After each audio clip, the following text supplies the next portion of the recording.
quero trazer dois exemplos sobre ministério de liderança.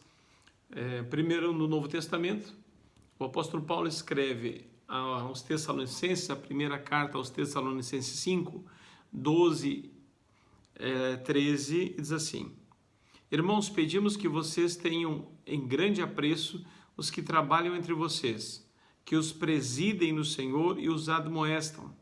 Também essas pessoas em máxima consideração, com amor por causa do trabalho que realizam. No verso 14, diz assim: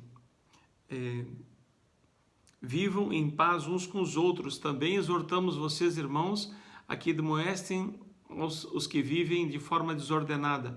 Consolem os desanimados, amparem os fracos e sejam pacientes com todos. Bem, eles tinham a tarefa de organizar, mas que a igreja deveria reconhecê-los como um trabalho muito precioso e importante no corpo de Cristo.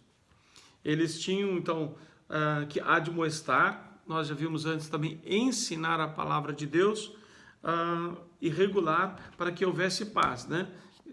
Corrigir ali os que estão vivendo de uma maneira desordenada, consolar os desanimados e amparar os fracos. Então, era liderar todas as circunstâncias, pessoas com problemas de desordem, outros enfraquecidos ou desanimados na fé. No Novo Testamento tem vários bons exemplos sobre o dom de presidir e de liderar. Nós vamos pegar agora um exemplo muito bom do Antigo Testamento, que é de Neemias. Algumas características desse líder que foi responsável pela reconstrução de Jerusalém, depois da sua queda, depois da invasão da Babilônia. E agora eles estão voltando, e quem começa o processo de reconstrução vai ser o Neemias. Então, Neemias é um líder de excelência e que exemplifica bem essa capacidade de liderar pessoas para atingir determinados alvos, metas e propósitos. Alguns passos importantes deste líder Neemias, que nós vemos na Bíblia. No capítulo 1, de 1 a 4, diz assim: palavras de Neemias, filho de Acalias, no mês de Quisleu, no 20º ano, quando eu estava na cidadela de Suzã. Veio Hanani, um dos meus irmãos, com os homens de Judá. Então lhes perguntei a respeito dos judeus que escaparam e que sobreviveram ao exílio, e a respeito de Jerusalém, e eles me responderam: os restantes, os que sobreviveram ao exílio e se encontram lá na província, estão em grande miséria e humilhação. As muralhas de Jerusalém continuam em ruínas e os seus portões foram destruídos pelo fogo. Versículo 4. Atitude de um líder. Quando ouvi estas palavras, eu me sentei, chorei, lamentei e por alguns dias fiquei jejuando e orando diante do Deus dos céus. E disse: Senhor Deus dos céus, Deus grande e temível, que guardas aliança e misericórdia para com aqueles que te amam e guardam os teus mandamentos. Verso 5. Então, um líder é aquele que tem um desafio diante de si, ele vê uma necessidade, uma realidade e vai ir para a presença de Deus. Então, o Neemias tem um tato especial com relação à causa de Deus, eles estão preocupados com a obra de Deus. Então, Neemias, quando ele ouve o relato de que Jerusalém está ainda em ruínas, ele chora pelaquela situação, mas ele não fica só chorando. Ele vai para a oração e depois ele vai começar um plano de retorno para Jerusalém para pedir permissão, porque era um povo escravo dominado pela Babilônia. Ele vai pedir permissão para o começo da reconstrução. Então, a primeira característica é que eles têm um tato especial com relação às causas do povo de Deus. Eles são preocupados com a obra de Deus, para que a obra de Deus não pare, que a obra de Deus não seja realmente enfraquecida ou destruída. Então, são líderes preocupados Pessoas que têm o dom de líderes, eles se preocupam com a obra de Deus e como recuperar, restaurar ou fazer progredir. Nós vemos em Neemias capítulo 2, versos 12 em seguinte, que um líder ele precisa definir o que precisa ser feito. Nós vamos ver alguns passos. Aqui no capítulo 2, 12 diz assim: me levantei à noite junto com uns poucos homens que estavam comigo. Não declarei a ninguém o que o meu Deus havia posto no meu coração para fazer em Jerusalém. Não havia comigo animal algum, a não ser o que eu montava. De noite, saí pelo portão do vale, em direção à fonte do dragão e ao portão do monturo. E inspecionei as muralhas de Jerusalém que estavam em ruínas e cujos portões tinham sido destruídos pelo fogo. Passei pelo portão da fonte e o tanque do rei, mas não havia lugar por onde o animal que eu montava pudesse passar. Subi à noite pelo vale, sempre inspecionando as muralhas, voltei, entrei pelo portão do vale e fui para casa. Ele vai tomar pé da situação. Ali diz que ele viu o que precisava ser feito. Ele foi analisar o que precisa. Então ele não sai fazendo, ele primeiro planeja, primeiro ele vê o que precisa. E ele foi sozinho, ele disse: eu não falei nada para ninguém do que Deus tinha posto no meu coração. Às vezes um líder tem uma revelação de Deus para algo grandioso, mas ele não conta para os outros porque os outros ainda não estão preparados. Aquilo pode ser uma maluquice, mas um líder ele tem o tempo certo de agir. A terceira característica é que eles vão dividir em equipes trabalhos e objetivos em tarefas menores.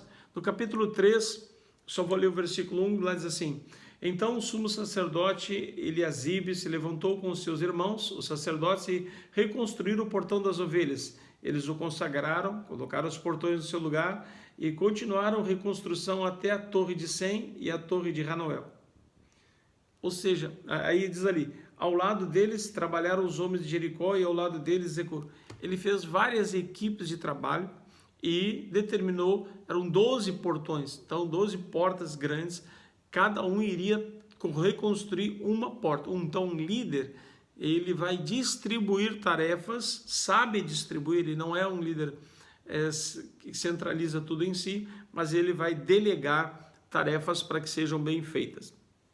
Depois, no capítulo 4, nós vamos aprender ali com o Neemias que os líderes podem sobreviver a pressões. No capítulo 4, quando os muros estavam aí já sendo levantados, se levantou também uma forte oposição.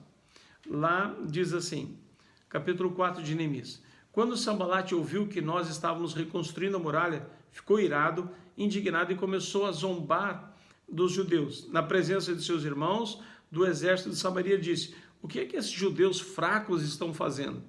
Vocês vão permitir que eles continuem? Será que vão oferecer sacrifícios? Pensam que podem acabar a obra num só dia? Será que as pedras que foram queimadas poderão renascer daqueles montões de pó? Tobias, o amonita, estava com Sambalate e disse: mesmo que reconstrua, se vier uma raposa, derrubará aquela muralha de pedras. Ou seja, eles foram ridicularizados, o trabalho deles foi menosprezado e a atitude de Neemias ali, sob pressão, foi oração. Capítulo 4, verso 4 diz assim: ouve ao nosso Deus, pois estamos sendo desprezados. Faz com que o desprezo recaia sobre a cabeça deles e faz com que sejam despojo numa terra de cativeiro. Não encubras a sua iniquidade e que o pecado deles não seja apagado diante de ti, pois te provocaram a ira na presença dos construtores. Neemias pegou a ofensa, transformou numa oração, entregou a Deus e continuou trabalhando. Então, líderes, eles amplificam as coisas para os outros, eles facilitam as coisas para os outros e não são um fardo para ninguém. Então, Neemias foi um líder que não se valeu da sua função de líder para causar peso, o dano para ali. Lá no capítulo 5, versos 14 e seguintes, diz assim: também desde o dia em que fui nomeado governador da terra de Judá, desde o 20º ano até o 30º, 12 anos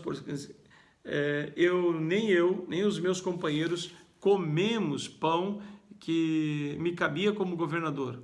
Mas os primeiros governadores que estiveram antes de mim oprimiram o povo e tomaram dele pão e vinho, além de 40 moedas de prata.